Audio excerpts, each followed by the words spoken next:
90% लोग जब किताब खोलते हैं उनको नींद आने लगती है। दुर्योधन योद्धा है, दिमाग खराब है, मैं एनसीईआरटी नहीं पढ़ूंगा पितामह।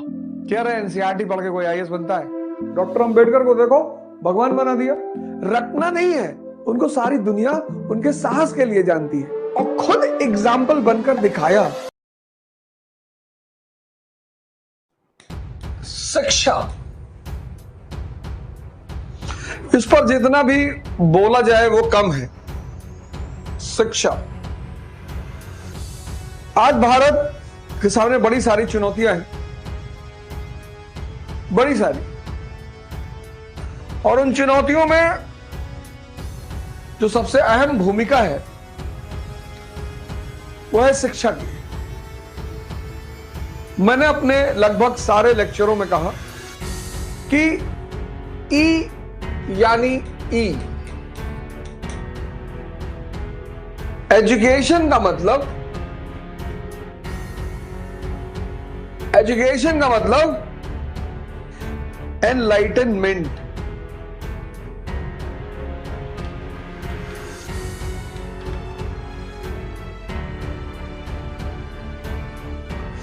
हमने क्या किया, हमने कहा एजुकेशन का मतलब अर्निंग। बस यहीं पर इस देश का दुर्भाग्य शुरू हो गया, यहीं पर। क्योंकि जितना दिमाग जिंदा नहीं होगा, जिंदा दिमाग देखता है, सवाल करता है, सोचता है। आजकल तो इतने सारे चैनल हैं और सारे चैनलों में अपनी अपनी कहानी सुनाई जा रही है।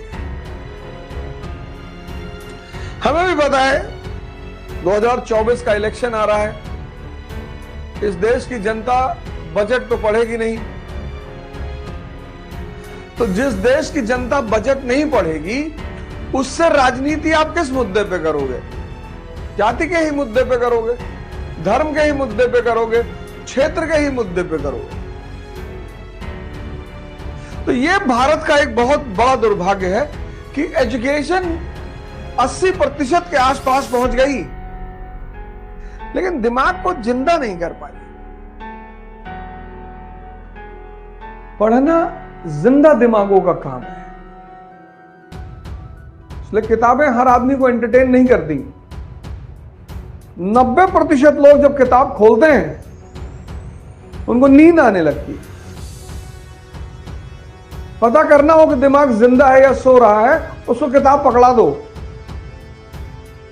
वो भी डीडी बसु, सुमित सरकार, दत्ता सुंदरम। अच्छी किताबें हैं ना। किताबें सबको एंटरटेन नहीं करती, और जिसको करती हैं उसको भगवान बना देती है।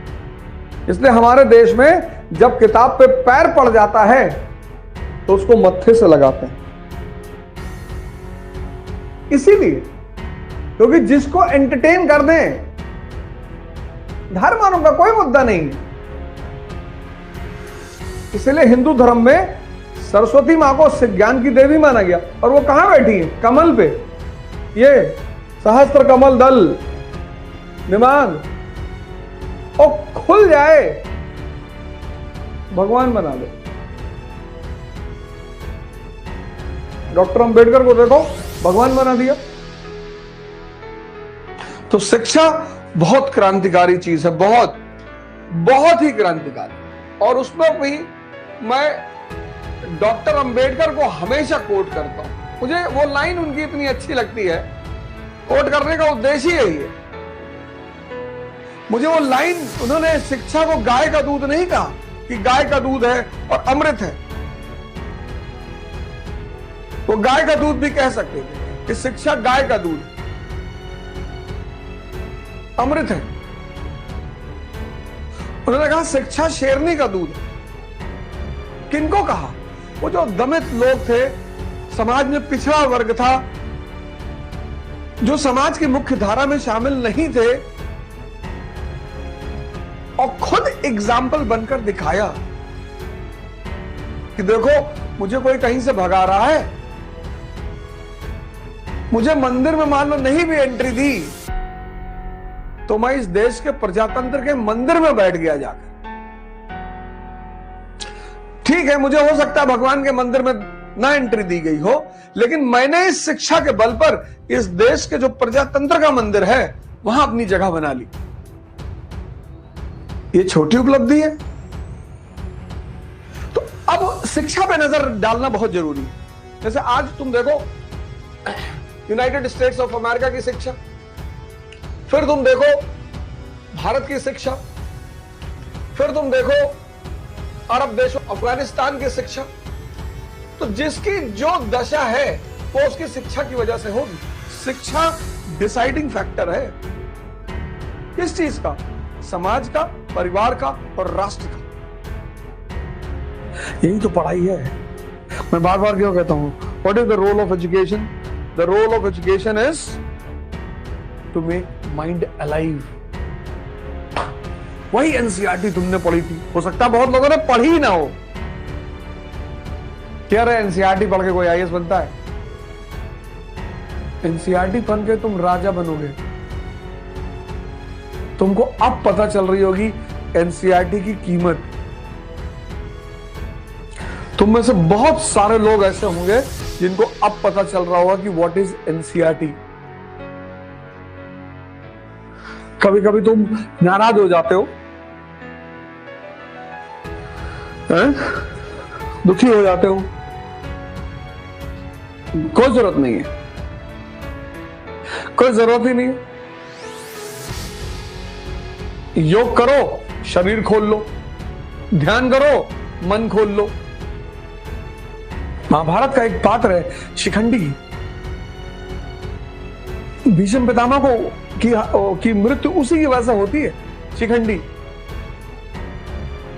योद्धा है पर शक्ति विहीन है।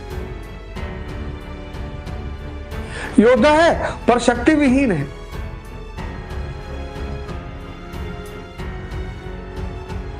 दुर्योधन योद्धा है, दिमाग खराब है, सुनना ही नहीं किसी की, सुनना ही नहीं किसी की, सुनना ही नहीं। पितामह मैं एनसीईआरटी नहीं पढ़ूंगा, पितामह पढ़ना पड़ेगा। मैं बार बार तुमको बोला कि मेजॉरिटी लोग इस देश में ह्यूमैनिटीज पढ़ ही नहीं पाए कायदे से। उसका उद्देश्य, उसका अप्रोच पकड़ में ही नहीं आया। क्योंकि हमारे यहां कहावत थी कि एनसीईआरटी पढ़ के कोई आईएएस नहीं बनेगा।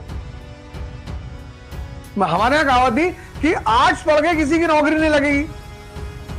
पहले से क्लियर है कि नौकरी करना है भैया। दिशा को बदलना है।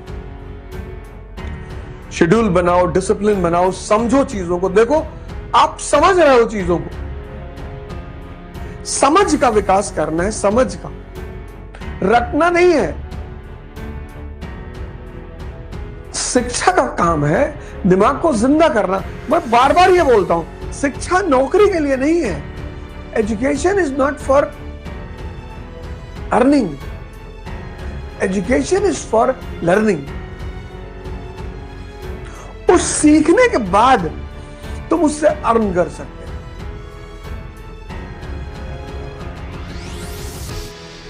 यही तो कॉन्सेप्ट उल्टा पुल्टा हो गया।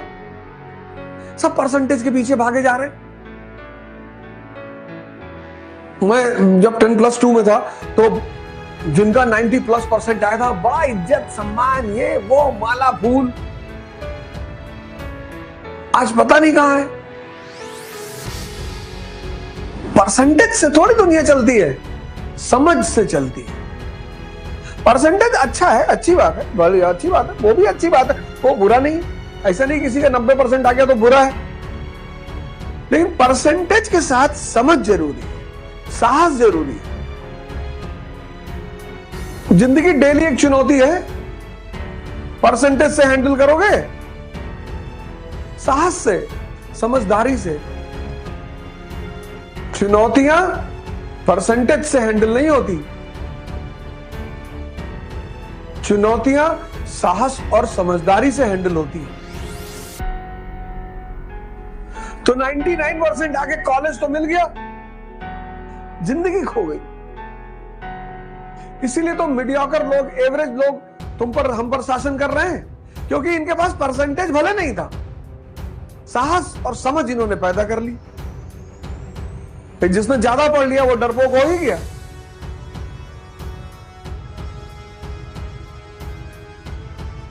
ये मीडियोकर और एवरेज लोग भारत में क्यों शासन कर रहे हैं? क्योंकि मेजॉरिटी परसेंटेज की तरफ भाग गया। उसने साहस और समझदारी को निगलेक्ट कर दिया कि नहीं चाहिए। भगत सिंह का परसेंटेज पता है किसी को? उनको सारी दुनिया उनके साहस के लिए जानती है। शिवाजी का परसेंटेज पता है? राणा प्रताप का परसेंटेज पता है? लेकिन सुभाष चंद्र बोस का परसेंटेज भी अच्छा है, वो ज्यादा महान है। इसीलिए मैं ये नहीं कह रहा हूं कि परसेंटेज बुरा है। परसेंटेज के साथ एक चीज पर और ध्यान देना चाहिए, साहस और समझदारी पर। क्योंकि जीवन की चुनौतियां परसेंटेज से नहीं हल होती, जीवन की चुनौतियां साहस और समझदारी से हल। Challenge is an opportunity. Challenge is an opportunity for talented people. यही तो योग्यता है। और योग्यता क्या है? परसेंटेज लाना। यही तो योग्यता है। यही तो योग्यता है। इस जीवन में योग्यता क्या है? यही सब तो हमारे देश में गलत बता दिया गया कि अरे भैया 98.6% डिप्रेशन का शिकार है। अब वो जो हाई स्कूल में 3 बार फेल हुआ वो मंत्री बन गया, उत्साहित, चिंता कोई है ही नहीं, चुनौतियों से निपटने में माहिर,